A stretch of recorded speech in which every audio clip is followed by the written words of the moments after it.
O Espírito Santo está falando em nós que existe uma base para a edificação do corpo, da igreja, da noiva de Cristo. E essa base ela está edificada sobre 3 pilares. São 3 pilares de sustentação, ou seja, para a edificação da igreja. Jesus deixou claro nesta passagem, foram 4 capítulos de João em que Jesus, antes da sua crucificação, ele teve um tete-a-tete com seus discípulos, porque ele sabia que logo depois ele partiria para os céus e se iniciaria o tempo da igreja de Cristo na terra. Então ele precisava dar umas direções e ser claro naquilo que ele estava dizendo. E ele falou com veemência sobre esses 3 tópicos. O primeiro deles é o amor. O segundo deles é a provisão de Deus para conosco. E o terceiro é o poder do Espírito Santo em nós. Ele foi tão veemente naquilo que disse, que ele, dentro desses 4 capítulos, ele falou 5 vezes, exatos 5 vezes, sobre cada um desses pilares. Então ele fez questão de dizer, olha, o meu mandamento é que ameis uns aos outros. E ele evoluiu, ele desenvolveu, porque se você for ver no início do ministério, ele disse, ameis uns aos outros como a si mesmo. Mas agora ele evoluiu, ele desenvolveu esse patamar de amor, ele disse, agora vocês devem amar uns aos outros como eu vos amei. E isso muda tudo, isso é muito forte. Você pode assistir na primeira mensagem, aqui pregamos 2 semanas atrás, a gente focou bem sobre isso, explicamos bem a diferença de um para o outro, é muito forte mesmo. Mas falando sobre amor, essa semana eu fui levado a ler aquele livro do Augusto Cury, Mestre do Amor, porque ele estava muito impulsionado por essa palavra, Deus estava falando comigo, e eu separei alguns trechos bem bacanas, que vêm complementar aquilo que Deus quer falar conosco sobre amor. No livro, Augusto, ele destaca o seguinte, o amor nos faz cometer atos ilógicos para proteger e cuidar de quem amamos. Ou seja, um bom amor, praticado com lealdade, com dignidade, o amor do Pai, ele faz transcender a razão. Ele vai além dos atos lógicos, do padrão de identificação moral, ético, daquilo que é lógico, ok? Amar é uma palavra fácil de ser pronunciada, mas muito difícil de ser praticada. Nós já entendemos, é claro, que o amor ele vai muito além do sentimento. Amém? Você sabe que o amor é um comportamento, é uma atitude. Por isso que Deus manda, por isso que Deus dá uma direção dizendo assim, olha, ame os vossos inimigos. Que negócio é esse? Amar o papai, eu entendo, amar o irmãozinho que está do lado, aquele figura do GC que fede um chulé danado, é até suportável. Mas agora, meus inimigos, já é pedir demais, né? Preste atenção, amor não tem nada a ver com paixão. Se você tiver o amor e a paixão, ótimo, melhor, excelente. Você não vai precisar fazer as coisas com uma certa obrigação. Você vai fazer porque arde um desejo profundo em você. O amor torna as pessoas inteligentes e arrojadas. Os cientistas que amaram suas pesquisas fizeram as mais notáveis descobertas.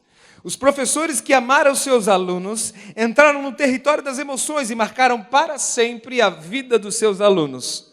Ou seja, tudo aquilo que você faz e aplica amor, é muito mais consistente o resultado. É muito mais real, é muito mais notório. Você consegue lembrar de um professor, se eu pedir para todo mundo citar um professor da época do seu colegial, você sabe de cor, aquele professor de história, aquele figura, né? Aquele de biologia, aquele lá de matemática que todo mundo odiava, mas eu gostava dele, né? Cada um tem uma historinha com o professor, por quê? Você se identifica porque ele, de certa forma, ele te agradava. Mas certamente, esse professor que marcou a sua vida, ele dava aula com muito amor. É consenso. Se você fizer uma pesquisa aqui, pegar 10 pessoas, dar o nome dos 10, entrar em contato com esses professores, vocês vão ver que eles faziam aquilo com muito amor. Porque sempre que você põe amor naquilo que você faz, você marca a vida de alguém. Você consegue compreender isso? E aí você começa a utilizar esse amor, o amor que Jesus falou para nós amarmos, falou para nós termos, você consegue utilizar ele em todas as áreas da sua vida. Você consegue amar no seu trabalho, você consegue amar na sua faculdade, no seu colégio, porque você entendeu que aquele amor pode atrair o coração de Deus para a vida da pessoa, e você entendeu que aquele amor pode marcar a vida de alguém. João capítulo 15, a partir do versículo 8, que foi o verso que nós terminamos sábado passado. Jesus disse assim: o que glorifica o meu Pai é que deis fruto em abundância, e assim sereis verdadeiramente meus discípulos. Ei, come on, olhe para mim. Como você quer ser conhecido aqui na terra? Como crente, evangélico, cristão, ou como discípulo de Cristo? Jesus fez uma distinção. Ele disse que para você ser conhecido como discípulo, ou seja, um autêntico seguidor de Jesus, um autêntico, você precisa dar fruto. Que tipo de fruto? O que eu preciso fazer para ser conhecido? É importante destacar que as pessoas vão dizer que você é um discípulo autêntico de Cristo.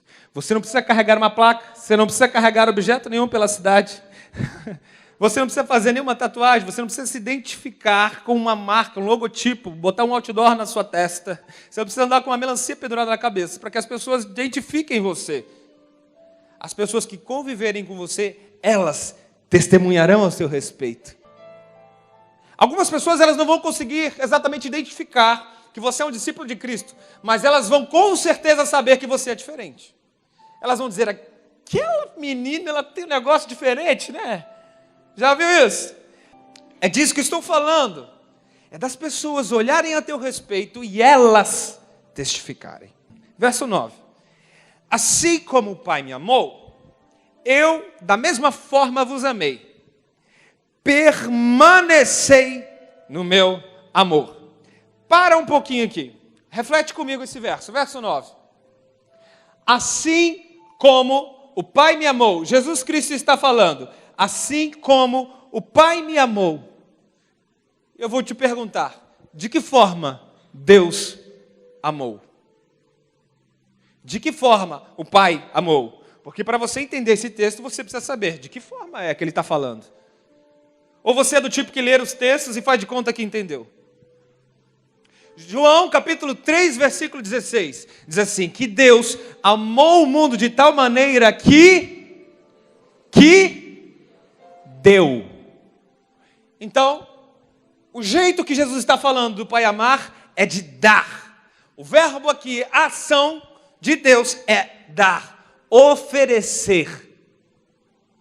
Não é pagar, não é recompensar, não é garantir, nenhum outro verbo que você acha que seria. A forma de Deus agir é dar.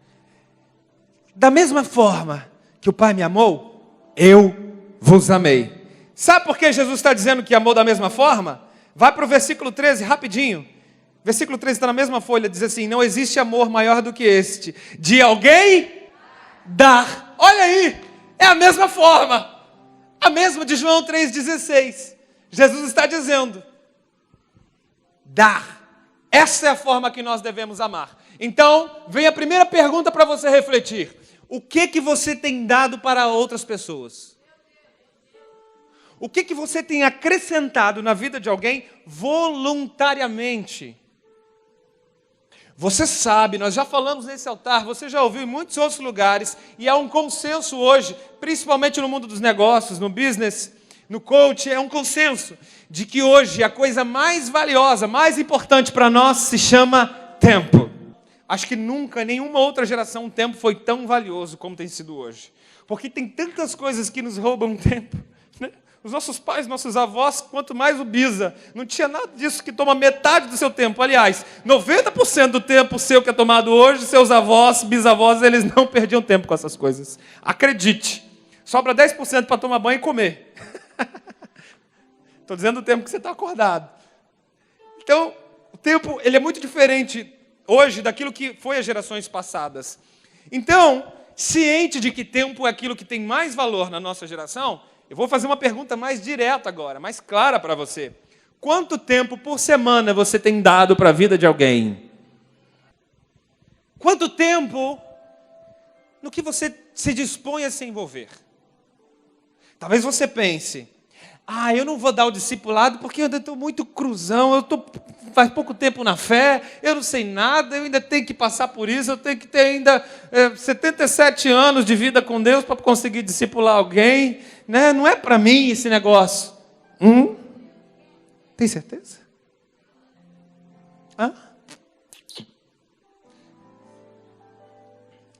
Aí você diz assim, eu não vou trabalhar não nesse projeto social, porque sabe, esse negócio de lidar com criancinhas do orfanato não é negócio comigo, não dá. Interessante. Tempo para o videogame você tem.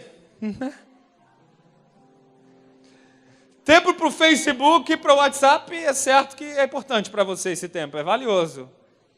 Ei, é pecado, não é problema. Eu estou falando de uma coisa que é muito mais importante do que esse videogame. E se você souber equilibrar as coisas, certamente que você vai ter uma vida muito saudável, muito feliz.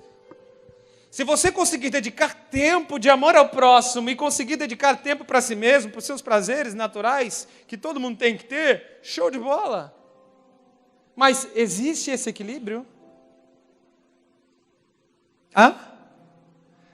Reflita! Nas últimas 2 semanas, eu vou fazer você pensar um pouquinho. Nas últimas 2 semanas, nós estamos hoje dia 5 de março, é isso? Dia 5 de março. Então, você pega do dia 20 de fevereiro para cá, quanto tempo você destinou para abençoar a vida de alguém? Quanto tempo semanal você destinou para orar por alguém? Para orar, para chorar por vidas? A gente não quer formar mais uma geração de hipócrita, mas uma geração de pessoa muito gorda no conhecimento, cheia do saber, e zero no poder, zero na eficácia, zero na ação, zero na prática. Pessoas que com seus lábios dizem, eu amo o Senhor, mas com seu corpo, com seu tempo, não é capaz de despender 1 hora da sua semana para orar, chorar, discipular, cuidar de alguém, ou no mínimo se relacionar. Porque todos nós somos maduros e sabemos que existe um caminho até a pessoa querer ser igual a você, até a pessoa conhecer a Cristo através da sua vida. Primeiro você tem que se tornar amiga da pessoa. É óbvio que existe esse caminho. Vamos continuar no versículo 9.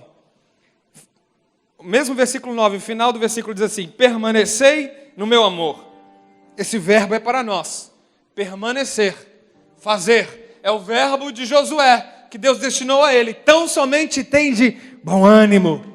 Tenha bom ânimo. Falamos mais sobre isso sábado passado. Você pode olhar no YouTube. Verso 10. Se obedecerdes os meus mandamentos. Quais mandamentos? Ele vai dizer daqui a pouco no versículo 12. Vai lá para o versículo 12, rapidinho. Ele está dizendo assim, o meu mandamento é este. Que vos ameis uns aos outros, assim como eu vos amei. Volta agora para o 10. É assim que você tem que ler a Bíblia, irmão. Você está entendendo ou não? Amém? Tem que mastigar, fazer perguntas para o texto. Não adianta você ler tudo e fingir que está entendendo e não está. Então, 10. Se obedecerdes os meus mandamentos, permanecereis no meu amor. Glória a Deus! Ao permanecer aí de novo. Exatamente como eu tenho obedecido às ordens do meu Pai e permaneço em seu amor. 11. Tenho-vos dito essas palavras para que a minha alegria permaneça em vós. Oh, aleluia! E a vossa felicidade seja completa. Jesus está usando o mesmo verso para frasear aquilo que Ele quer fazer e ser em nós. Assim como nós devemos permanecer nele, isso é um gesto da nossa parte, Ele está dizendo assim, eu também permanecerei em vocês. Ei, agora que vem o chocante da coisa. Por que Jesus tem que permanecer em nós? Ele disse no final do versículo, para que a vossa felicidade seja completa. Esse é o segredo. Esse é o segredo que o mundo tanto procura. A felicidade completa está em Jesus. Vamos, tem muita coisa para desenrolar aqui. Vai lá, 12. Esse é o meu mandamento, que vos ameis uns aos outros, assim como eu vos amei. Ou seja, Jesus aumentou o padrão de amor. Ele aumentou o padrão de exigência. Verso 13. Não existe amor maior do que esse, de alguém dar a própria vida por causa de seus amigos. Uau! Eu preciso parar aqui. Ei! Você tem dado? Ou você daria, melhor dizendo, será que você daria a sua vida em amizade a alguém? Será que você seria capaz de dar a sua vida por amor a alguém? É óbvio que Jesus não estava dizendo assim, vocês têm que ser capazes de serem crucificados como eu serei daqui a pouco. Se ele quisesse dizer isso, ele teria dito. É óbvio que ele não estava falando disso.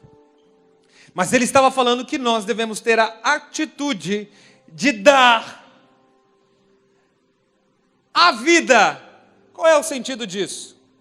É que o valor que o Rubem dá à vida é totalmente diferente do valor que eu dou à vida, que é totalmente do valor que a Ana dá à vida, que é muito diferente do valor que o Valdecir dá à vida. Ou seja, você seria capaz de dar aquilo que é importante para você por amor a alguém? O que o Espírito Santo ministrou no meu coração, ele disse assim, Tiago, você seria capaz de dar um tempo que você tem com o seu filho, com o Natan, que é um tempo tão precioso, e passar aquela mesma hora que você passa com ele, pegando no colo, jogando para o alto, fazendo dar risada, ele te faz rir, você faz ele rir. Você seria capaz de dar esse tempo, trocar esse tempo para visitar alguém no hospital? Ele falou comigo, Tiago, você seria capaz de dar esse tempo para fazer uma reunião com seus líderes, para fazer uma reunião com quem você é ombro, para discipular alguém? Você seria capaz de dar esse tempo com seu filho para ir visitar um drogado? Para ir abraçar um mendigo na rua? Você seria capaz de dar o tempo que você tem com seu filho para visitar um idoso no asilo? Você seria capaz de dar esse tempo precioso para você, aquilo que realmente importa? E eu quero te dizer, importa muito para mim.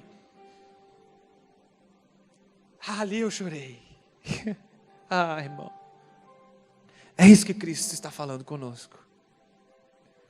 O que é importante para você? Você seria capaz de dar esse tempo que para você é tão importante, para se dedicar a uma vida que o mundo não dá valor, diga-se de passagem? Você quer permanecer no papai? Você quer seguir os mandamentos de Jesus e ser como Ele? É disso que nós estamos falando, isso é ser atração. Isso é se envolver no reino. Muito se fala em reinar com Cristo no milênio, na eternidade. Muito se fala em ser um vencedor, de ser arrebatado, a noiva escolhida. Que tipo de vencedor você vai ser, se nem isso você consegue fazer? Se nem o mandamento que ele foi claro, ele fez questão de falar por 5 vezes numa mesma passagem. Do que adianta lermos, do que adianta cantarmos belas canções, do que adianta um grupo de amigos legais, e realmente são. De que adianta tudo isso, se você não conseguir executar esse amor? Se você não conseguir ser como ele, dar a sua vida por um amigo. Dar a sua vida é aquilo que tem valor para você. Isso é discipulado. Não existe outro caminho para o crescimento. Para esse crescimento não existe. Para o crescimento do barulho, da fanfarra, do entretenimento, para esse crescimento, meu filho, isso aí é moleza, isso é mamão com açúcar. Agora, do crescimento consistente, que faz pessoas mudarem da água para o vinho, aquele que era nada se tornar alguém no reino de Cristo. Esse crescimento é moroso, é demorado, é difícil, e só existe um caminho chamado discipulado. Não existe outro caminho para crescimento, não existe outro método, não existe outro jeito. Você tem se disposto a ser discipulado por alguém? Porque é um detalhe importante, para você discipular uma pessoa, primeiro você tem que estar sendo discipulado por alguém. O que vai acompanhar? O que vai supervisionar? O que vai dizer se você está certo, se você está errado? Quem que vai te consolar nos momentos que você precisa? Aquela pessoa quem você discipula? Não faz o menor sentido. Versículo 14, continue. Vós sois meus amigos. Uau! Se praticais o que vos mando. Olha que profundo isso, gente. Eu já não vos chamo de servo, porque o servo não sabe o que faz o seu senhor. Mas vos tenho chamado de amigo. Pois tudo que ouvi do meu Pai, eu compartilhei convosco. Você não tem sido colocado num pacote de servo, de crente, de cristão, de evangélico. Mas hoje Deus tem te chamado de amigo, porque o conteúdo que você está recebendo é muito pesado, é muito grosso, é consistente. Verso 16. Não fostes vós que me escolhestes, ao contrário, eu vos escolhi e vos designei. Preste atenção, eu vou parar um minutinho nesse designei. É importante você entender isso.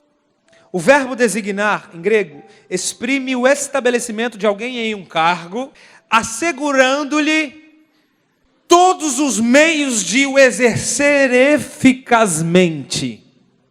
Quando Jesus diz que Ele te escolheu e designou você, Ele está dizendo assim, eu te coloquei numa posição e te capacitei para aquela posição. Ei! Muda tudo o entendimento disso, irmão. Por isso eu fiz questão de ler o termo original. Por quê? Acabou a desculpinha, a miguezice, dizendo assim, eu não sou capaz, eu não consigo, não, isso não é para mim, não dá, não serve. Se Jesus te designou, Ele te capacitou. Ei! Jesus, tudo se completa. Na parábola dos talentos, Jesus disse, eu não dou mais aquilo que vós podeis suportar. Ou seja, cada um foi chamado para aquilo que é capaz, sim, de fazer. Ou seja, não existe ninguém aqui que está me ouvindo que não seja capaz de amar alguém. Ou seja, não existe ninguém aqui que está me ouvindo que não tenha alguém no seu meio, na sua casa, no seu trabalho, estudo, faculdade, no seu meio, ambiente. Não existe ninguém que você não seja capaz de amar. Ou seja, todos nós fomos chamados para dar fruto. E somos capacitados por Deus para gerar esse fruto. Porque o ramo de si só não pode produzir nada, mas se estiver ligado à videira, produzirá fruto, e fruto em abundância. Você está ligado à videira, você está conectado ao GC, você está conectado a esse meio, então você pode dar fruto, e fruto em abundância. Ou seja, não tem como não dar certo. Aí, meu irmão, depois do amor vem as outras coisas, vem a provisão. Porque se você está amando, está dedicando, está se doando para alguém, Deus diz assim para você, tudo que você pedir em meu nome eu vou realizar. Ei, está sofrendo, está com a conta no vermelho, está acabadinho financeiramente? Talvez seja porque você ainda não entendeu o que é amar ao próximo. Jesus falou nessa passagem 5 vezes sobre provisão. Nas 5 vezes ele falou assim, tudo o que você pedir eu darei. Você imagina tudo? Meu irmão, pensa no que é tudo. Comece a amar. Experimente amar. Experimente doar o seu tempo por alguém, aquilo que é importante para você. E eu te garanto, a sua vida vai ser revolucionada. As pessoas vão olhar para você e dizer, como esse cara mudou. Meu Deus, como essa menina mudou. Ela é diferente, ela está diferente. Eu vou dizer, muita coisa com você vai mudar. Não apenas a sua conta bancária, não apenas os seus relacionamentos, não apenas a sua fisionomia, mas vai mudar o seu interior. Porque em o terceiro lugar e a terceira estrutura começa a ser eficaz. O Espírito Santo começa a entrar e agir de dentro para fora da sua vida. E aquilo que você toca passa a prosperar. Naquilo que você fala, declara, começa a acontecer. Porque o Espírito Santo que sai de você é o próprio Deus agindo em seu favor. Aleluia! Esses 3 pilares, o amor, a provisão de Deus e o poder do Espírito Santo, Jesus falou só 5 vezes nesse texto. Será que era importante? Será que era real? Ou era um blá blá blá? Chega de viver uma vida medíocre. Chega de viver um lenga-lenga, resmungando, dependendo da ajuda de alguém, de oração de alguém, se carregando. Chega, chega. É tempo de você ser, não mais de você ter. É tempo de você fazer acontecer, não mais depender de alguém. Ei, foi para isso que Jesus te chamou e te designou. Ele te capacitou para isso. Isso é demais. Para quê? Continua no verso 16. Eu vos escolhi e vos designei para irdes e dares fruto. E o fruto que permaneça. Olha aí. Ou seja, não basta apenas ser barulho. Não basta apenas atrair muitas pessoas. Mas que essas pessoas permaneçam. Que seja algo consistente. Verdadeiro. Que não seja um joio, que é muito parecido com trigo. Sendo assim, seja o que for que pedirdes ao Pai em meu nome, Ele o concederá a vós. Aleluia! Sendo assim como? Se você permanecer e der fruto. 17. Este é o meu mandamento, que vos ameis uns aos outros. João, capítulo 21. Deixa eu te recordar de algo. Há 3 semanas atrás eu falei sobre isso. Eu destaquei o fato de Pedro, estando nessa reunião particular que Jesus estava fazendo na ceia, era a ceia antes da crucificação. Pedro estava lá. E ele foi ousado. Ele disse assim: Jesus, eu te amo mais que todos. Aqui ó, tem um negócio diferenciado aí, você sabe. Ele olhou para si mesmo. Ele diz assim: Jesus, eu jamais te negarei. O que aconteceu com ele? 3 vezes ele negou. No dia seguinte. Parece piada.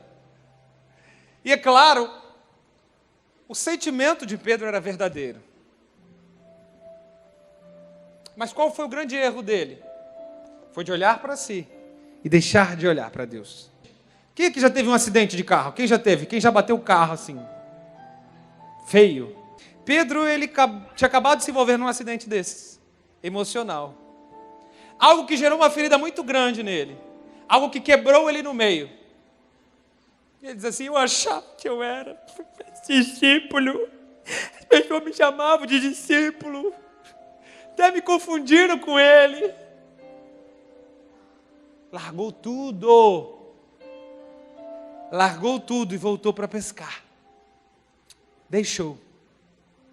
Aí Jesus foi morto, ressuscitou e foi atrás das suas ovelhas. Porque o bom líder, ele vai atrás das suas ovelhas, mesmo que perdidas. 21, 14. E essa foi a 3ª vez que Jesus apareceu aos seus discípulos, depois de haver ressuscitado dos mortos.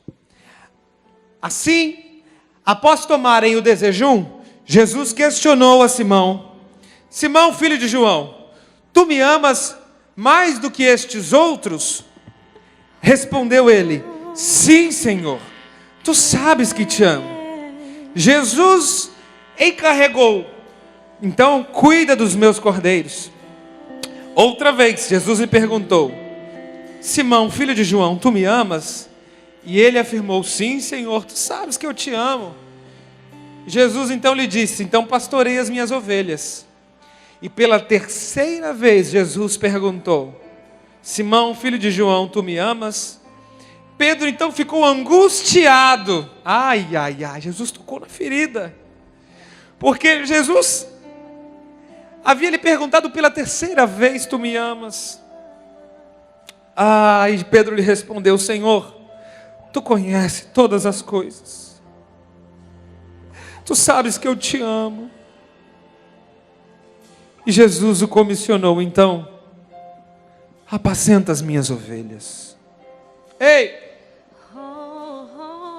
Jesus fez questão de tocar na ferida de Pedro e de fazer um regresso emocional.